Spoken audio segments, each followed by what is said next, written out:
आज आपण तेरड्याचं झाड बघणार आहोत। इंग्लिशमध्ये याला बाल्सम प्लांट असं म्हणतात।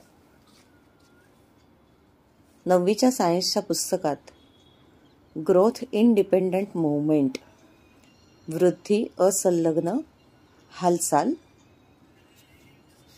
याचं हे उदाहरण म्हणून दिलेलं आहे। या तेरड्याचं हे जे फळ असतं, हे फळ पक्व झाल्यानंतर आपोआप फुटतं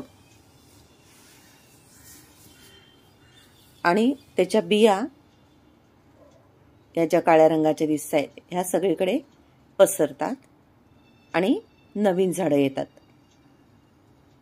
इथे झाडाच्या वाढीमुळे होणारी हालचाल नसून पक्व झाल्यामुळे बाहेरच्या कोणत्या तरी उद्दीपनामुळे हे फळ फुटतं आणि म्हणून हे ग्रोथ इंडिपेंडंट मूवमेंटचं उदाहरण आहे।